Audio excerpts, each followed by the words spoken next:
naman sila ng investigation dahil nga itong hindi daw ito pwedeng palagpasin. Ha? Sabi ng mga ang isiniwalat ng isang nakakulong sa piitan dahil sa kidnap for ransom, mga kababayan, at may tatlong naman may involved na tatlong naman during the time nung siya ay nare-raid ang bahay niya, nung inuhuli siya, tapos ngayon, binibigyan ngayon, okay, ng diin, ng saysay, ng mga bangag dyan sa Kongreso. Pagkakamali. Oo. Before you Hindi reconsider. kami nagkakamali.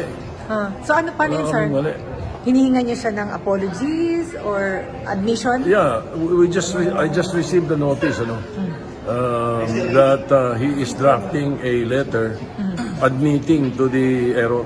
Lahat ng mga bidding ng DPWH sa buong bansa upang matiyak natin na walang pera ng taong bayan ang mawawala sa lutong bidding o bidding-biddingan sa DPWH. Yeah. Yes. Good morning mga kasama. Nandito na naman si Kuya Goods nagbabalik. At syempre, kung di ka pa nakasubscribe sa ating channel, pa-subscribe na lang po at hit mo na rin yung bell para update ka sa ating mga video. At kung hindi naman nagdo-notif sa inyo ang ating video, kalkalin nyo lang po sa YouTube. Andyan po ang search button. Hanapin nyo si Kuya Goods at lalabas na po yan. At huwag nyo kalimutan at halimbawa, napapasok ka lang sa aking channel, meron ho dyan subscribe button at hit mo yung bell. I-bell all yun po ha. Tunay na pagkatao ni Ramil Lagonoy Madriaga isa palang security guard. Nakanambugi ka. Mapagpanggap. Sisiraan mo pa ang magaling na VP Presidente ng Pilipinas. Mainit na issue kay Senator Bato, inihain ni Atty. Torion. Maharlika, sino ang mga lawyer na nagtraidor kay PRRD? Ingat, Inday Sara!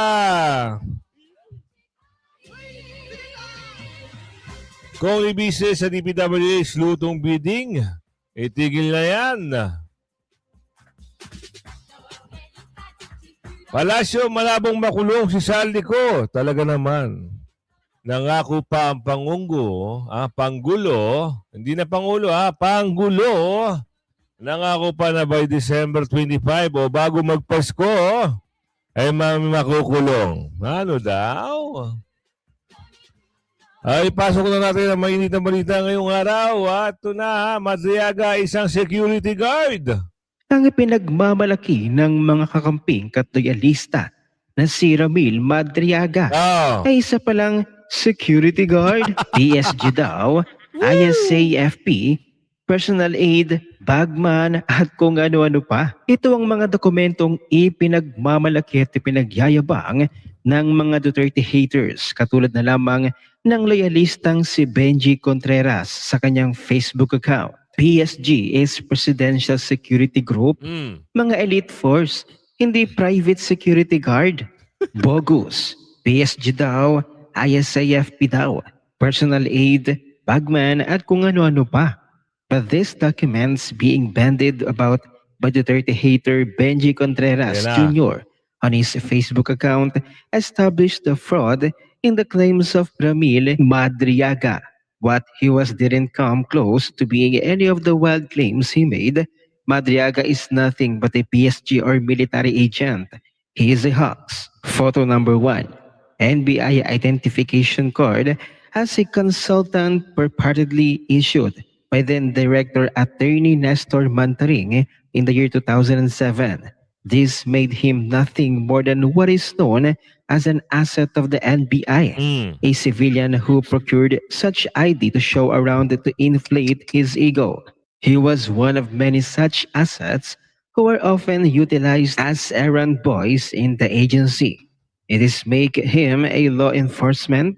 Hell no. Photo number 2 and 3. ID cards as private security officer and protection agent issued by the PNP Susia.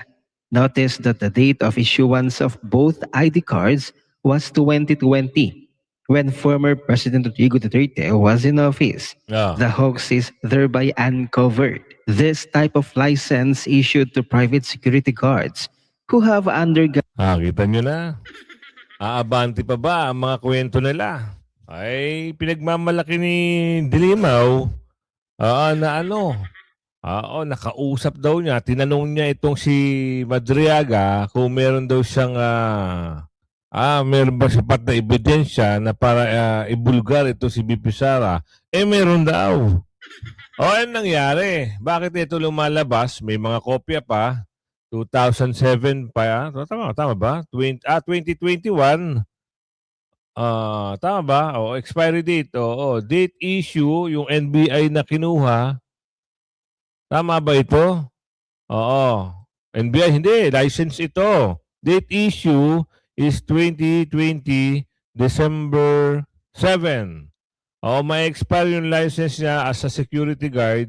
License security ay 2023 December 7.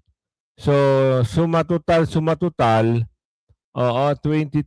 tama ba? 2021, tama ba? 2021, si Tatay Digong pa nakaupo nun. Tapos sasabihin ito, anak ka ng bugi ka, security guard ka pala,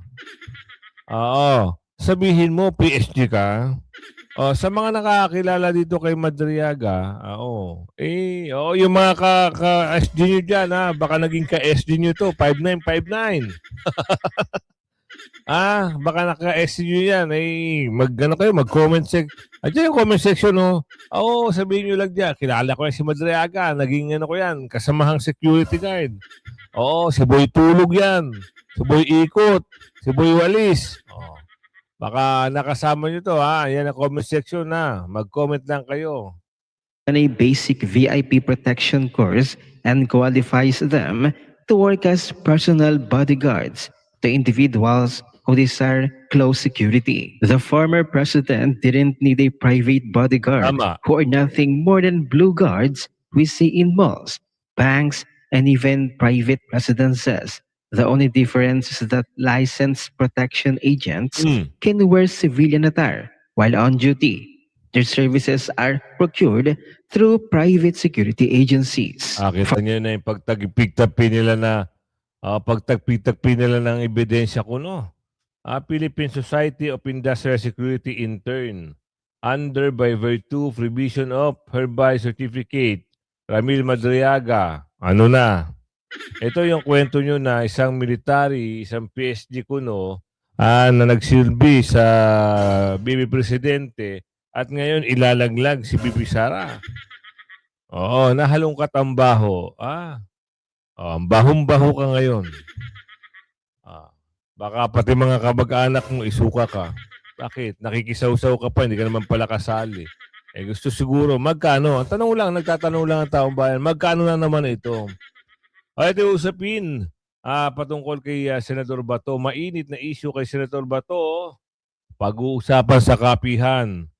Ano nga ba at bakit nila hinahanap si Senador Bato? Wala naman jurisdiction ng ICC rito. Ano ang problema? Gusto niyo isunod sa dahig? Si Amir Khan nga pinaiimbestigahan na at naglabas na rin ang Russia ng warrant of arrest doon sa mga miyembro ng ICC. Nababakto yun na kayo mga ungas. Mainit na issue. Pasok kay Senador Bato. So, magandang umaga po. Ako po si Atty. Israelito Torion, ang legal counsel po ng PDP Laban. Gusto ko lang i-report po sa inyo na kahapon po kasama ko yung ating kasamang abogado din, si Atty. JB Hinlo. No? And we represented also the Duterte 7 po kahapon, tulad nila Atty. Jimmy Bondok, Atty. Raul Ambino, Nice. Pastor Apollo Sikibuloy, Philip Salvador, Dr. Mata, no? Para ating i-follow up po, no? Yung ating hiling nung Agosto pa, no? Na magkaroon sana ng Senate investigation doon sa election irregularities po na nagawa noong 2025. The rationale behind this is that tayo po ay demokrasya. Demokrasya po ang foundation po niya ay eleksyon. Doon isang beses lang po tayo nakakapili ng ating mga halal na mga opisyalis po ng ating bansa katulad ng mga senador, no? mga congressman at mga local officials. Pero kung ating election process ay kulang po sa integridad, kulang po sa kumpiyansa ng mga mamamayan, delikado po yung ating demokrasya. Marami po masyadong irregularidad nung nangyari noong 2025 elections. Hindi po kami sour graping kasi hindi naman po gusto ng Duterte Sara na maski buksan na yung mga balota ay kung sakasakali man ay mangyari na si Attorney Jimmy Bondoc ay number 6 pala doon sa eleksyon, ay wala naman kaming sinasabi na uupo po si Attorney Jimmy Bondoc or kung sakali manalo si Attorney Vic Rodriguez or si Attorney Raul Lambino. No? Hindi naman yun po part sa aming prayer. So hindi po ito sour graping. Gusto lamang talaga sana naming malaman kung paano po anong nangyari. Bakit yung 17 million po na senatorial overvotes, ano pong nangyari doon?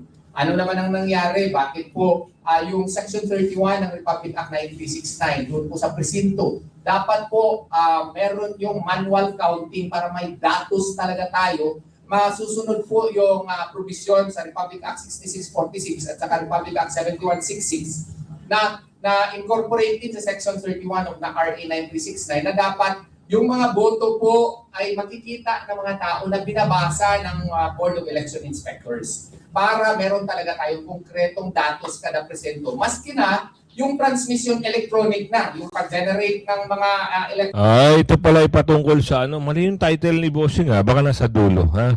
So ito pala ipatungkol doon sa dayaan. Alam niyo naman yan.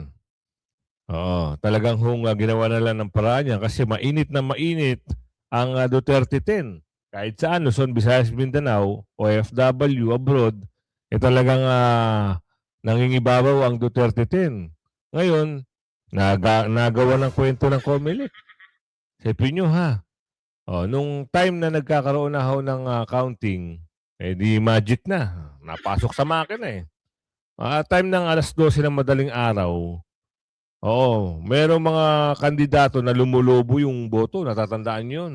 Si Senador Go bumagsak ng ilang milyon. Senator Bato bumagsak. Nagulat sila. Kaya ngayon nagulantang ang COMELEC. May nakamonitor pala. Hindi sila nakatanggi. Pinanalo yung si Senator Bongo at Senator Bato. Pero yung iba nalaglag. Bakit? Alam mo naman. Baka mas malaki na bayad ng mga ibang mga kandidato. At sino itong pag-usapan nga natin ito. Sino daw yung lawyer na nag-traitor kay Tatay Digong? Sino kaya ito? Ayun yan sa puting ahas.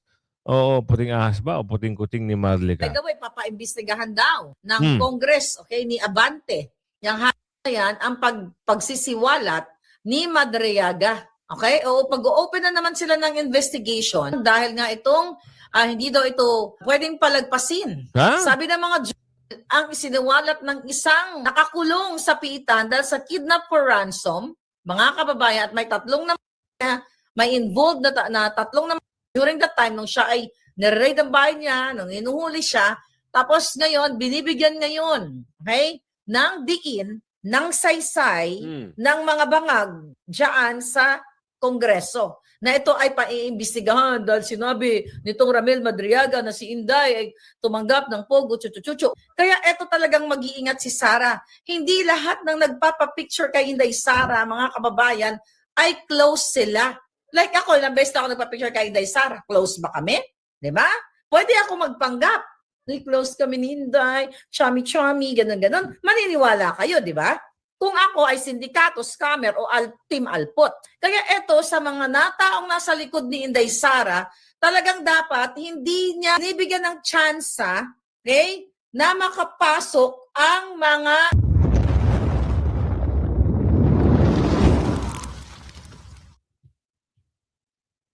tuloy. Kung nga, hindi naman pwede kasi si Sara na ang lumalapit sa kanya, mga OFW, malay ba ni Inday kung sinong tarantado dyan? Kaya dapat nga, yung protocol talaga ni Inday, yung mga gwardiya talaga ni Inday, abtik yun mo, alerto ka mo. Kasi katulad nito, ito magandang halimbawa, mga kababayan, na pwede talagang magamit si Inday Sara ng mga hinayupak na ito. Si bangag lahat to, si Lisa Tanas to, imagine mo nakakulong, Sinong mag-uutos yan? It's either may bargaining na gano'n, o sige, pumirma ka dyan, o tinutukan siya. Ikaw, Madriaga, isa ka lang. Pag hindi mo pinirmahan yan, pag hindi ka nagsalaysay, ko ang julo mo. As simple as that. Pero syempre, araw-araw nating lalabanan itong mga hinayupak na ito. Ibibintang nila kay Sara ang kaputahan nila. Alright? Kaya mag-ingat sa mga alpot kasi ang mga alpot, walang kasing lahat ng mga Sabi ko nga, binibenta nila ang binibenta nila sa ngalan ng salapi, sa ngalan ng koneksyon. Lalo na yung leader nila na alap-apon ang binibenta. Okay? Yan, mag-ingat kayo dyan. Sino yung mga nasa likod ni Inday? Si Sara na mismo nagsabi, mas powerful pa sila kaysa kay Sara Duterte, kay Inday. Ito yung pag-iingatan nyo, mga palangga. Sige nga. Kita nyo na. Ano lang naman yan, babala sa mga nakikita o na papasin ni Maharlika. So ngayon, nilaglag na ngayon, ha? Akala natin magkakampi sila. Pero wag pa rin tayo maniwala. Baka drama lang nila ito sa Senado na yung top budget, may sinabi siya dito itong si Senate President Tinapesa ng budget tapos sasabihin mo, dinagdag. Sino may mali? Sabi nila ako, kami. Kaya pinahihingi si Dizon ng apology ba? O alamin natin dito kung ano yung kwento rito. Hindi naaayos yung sinasabi namin tungkol sa DPWH na sinabi rin ni Secretary Bates mismo. So, sir, Siya nag-compute doon sinabi niya sir kasi, Tapos, kahapon, ang binibigay niya, Senate, nagkamali daw kayo sa computation. But you're saying na sa kanila galing yung computation So, ngayon, tama ba, sir? Gusto niyong umamin siya ng pagkakamali Oo. before you Hindi reconsider? kami nagkakamali. So, ano pa yun, sir? Mali. Hinihinga niya siya ng apologies or admission? Yeah, I just received the notice, that he is drafting a letter admitting to the error. Ayun. So, Pero if hindi niya ibigay yun, sir, ano mo yun? Wala, deadlock. sir, sinong nagsabi na he's drafting a letter na admitting to his mistake? Pinadala ro sa WhatsApp group namin. And then, sir, bakit siya maggaganon? Dahil hiningi niyo sa kanya na umamin muna siya for you to reconsider? Oo, dahil sinasabi namin, kaya namin binawasan, is because yun ang computation na sinabi nila na across the board tawag dito, yung nagiging overpricing. Opo. Di ba? At maaaring maging kickback. O, di, tinatanggal namin. Di ba? Kaya kayo yung paninindigan ng Yun BICAM. ang computation na binigay niya So, sir, kung ibigay na nga po sa inyo yung admission niya na siya nagkamali, sinundan niyo siya, so you will reconsider ibibigay niyo na yung 45? Hindi siguro pa rin. Depende sa computation na ipapakita niya. At saka pagdating niya sa part na yan, yung mga BICAM members na tanongin niyo, kung anong recommendation nila sa akin, that's what I'm gonna do. Kaya sir, anong masasuggest niyo As sa I said kanila? nga kung anong recommendation ng BICAM, yun ang gagawin ko.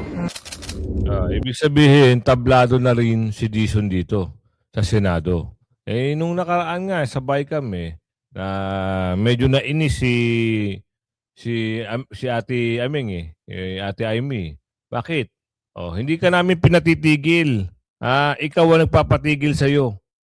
Ikaw ba naman nagpaus-paus ka pa diyan. Tinapiasan mo sarili mo tapos ngayon gusto mo ibalik. Bakit? Nagagalit yung amo mo. Na malaki ang mawawala sa maleta. Ganun ba yun? At saka ito mensahe ni Kong Libiste, lutong bidding sa DPWH, ipasok din natin. Kung hindi raw si Dizon, hindi raw tiwala sa mga kontraktor sa mga district engineer. Di sabi ni Ate Amy, di tanggalin mo lahat. Tapos ngayon, may pumasok na balita. Kong Libiste sa DPWH, lutong bidding. Itigil nyo na yan. Huwag na kayo magbabalak, magbiding-bidingan dyan sa DPWH kung alam naman ng taong bayan ang mga galawan nyo. Kung alam ng taong bayan yung mga kilos nyo, meron pa kayong pa-parking, meron pa kayong paggamit-gamit ng mga Gagawa na lang kayo ng ano. Alam mo, meron akong kaibigan na kontraktor. So, mas malaki pa ho ang kinikita ng congressman kaysa sa mga kontraktor. Pero mo, ilan ba yun? 6 meters ba yun? O 15 meters na kalsada. Half lang yun, Oo, 15 meters ba yun? O 15? Oh, tama, 15 meters. Kalsada, tapos may espalto, 15 million na. Wow.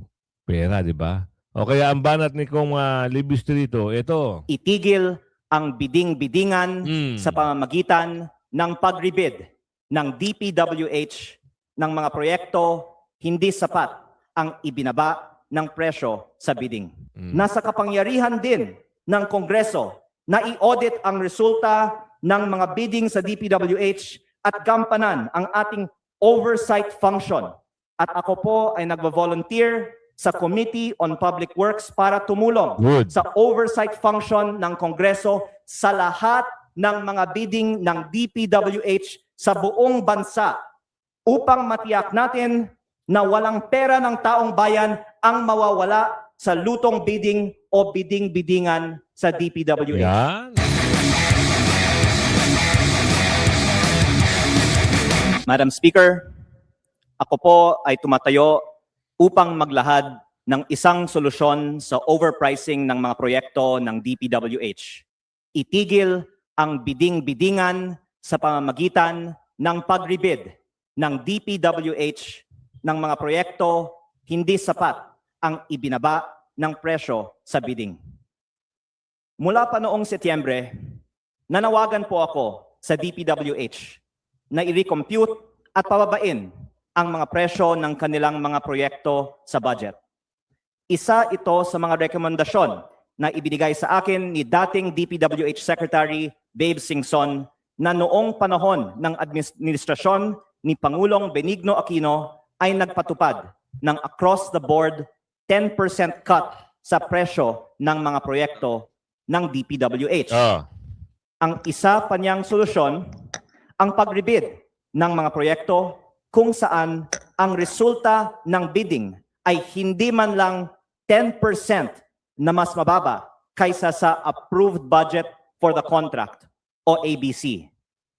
Ang dahilan ng overpricing sa mga proyekto ng DPWH ay ang lutuan ng mga bidding.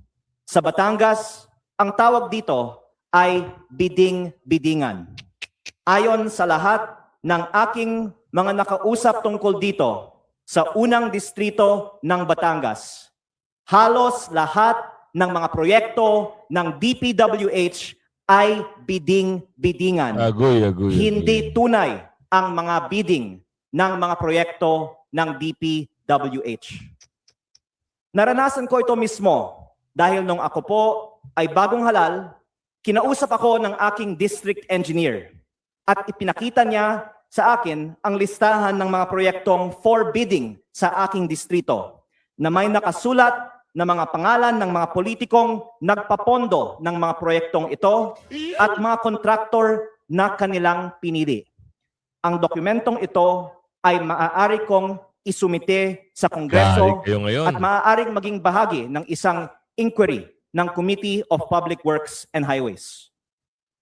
Ito ay tugma sa naging testimonya naman ni dating Undersecretary Roberto Bernardo na nagsabing halos 100% ng bidding sa DPWH ay luto at mga nananalong kontraktor ay pinipili kasama ng mga natatalong mga bidder.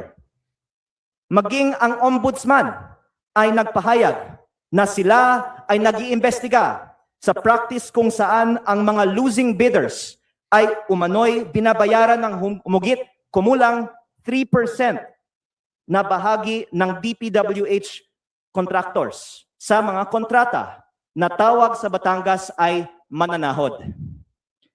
Naging posible ang ganitong sistema dahil kailangan ma-pre-qualify ang mga bidder ng district or regional office ng DPWH at maaaring humanap ang DPWH ng butas sa napakaraming mga dokumento upang i-disqualify ang isang bidder.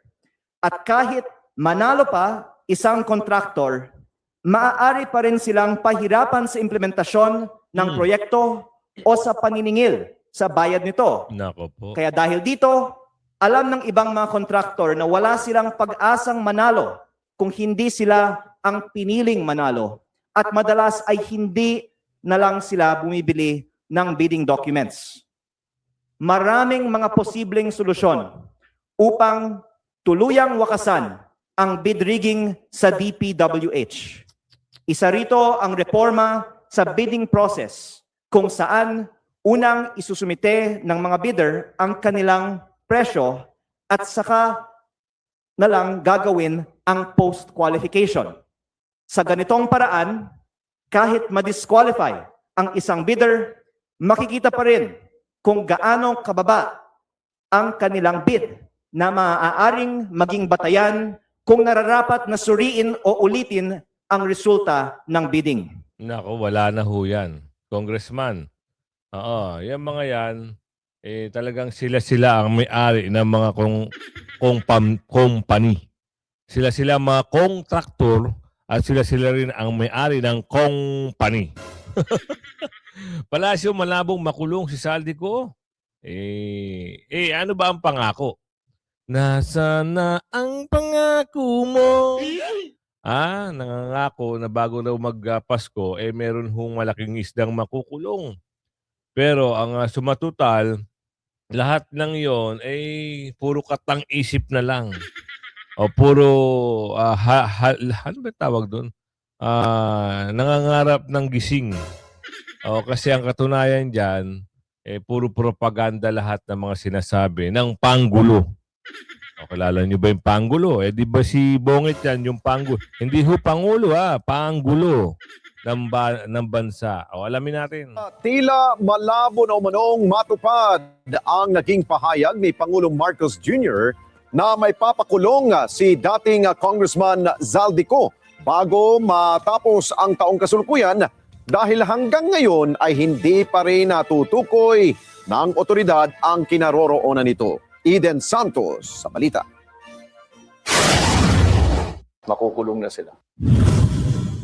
Tila mabibigo si Pangulong Ferdinand Marcos Jr. na maipakulong si dating Bicol Representative Zaldico. Bakit? 10 araw na lang kasi bago ang December 25 ay hindi pa rin nahuhuli si Ko. Tama. Tanging mga maliliit na isda lang daw ang naaresto habang ang ilan naman ay kusang sumuko. So abangan na lang po natin dahil Ayun na ito siya, naman oh. din po ay sa ating pagkakaalam ay talagang tinatrabaho rin po at pinagtutuunan ng pansin ng DOJ pati na po ng Ombudsman. Ayan naman siya. Mariing itinanggi naman ni Presidential Communications Office Under Secretary Claire Castro na may kinalaman sa intelligence fund ni Pangulong Marcos ang tila pahirapang paghanap at pag-aresto kay Ko. Katwiran pa ni Castro na kailan lamang nag-issue ng warrant of arrest laban kay Ko at sa iba pang sangkot sa maanomaliyang flood control projects. But hindi po ibig sabihin ito But- na napakatagal na po. Nakita po natin kung paano po magtrabaho ang DILG, DFA, at hindi po ito, wala pong kinalaman to sa Intel Funds. Kinumpirma man ni Castro na bukas ang administrasyon ni Pangulong Marcos sa mungkahi ni Senate President Pro Tempore Ping Lacson na itap ng gobyerno ang United Nations Convention Against Corruption o UNCAC para tumulong sa paghahanap at pag-aresto sa pugante na si Zaldico. Anya nakausap mismo nila ang Department of Foreign Affairs o DFA, Department of Justice o DOJ at Department of Interior and Local Government o DILG ukol sa issue. Baka may balita. Si Zaldico nahuli na. Nahuli na daw. Saan? Sa panaginip ni Maharlika. Hindi nyo kaya mahuli yan. Oo. Magtatago at magtatago yan. Magaling ho ang utak mo yan. Hindi natin alam, baka mamaya pinapaikot lang din tayo ng pelikula. O kaya kayo maging wais, i-analyze lahat ng mga bagay-bagay. Baka ito isang laro o isang matinding script na huwag kang lalabas, Zaldico.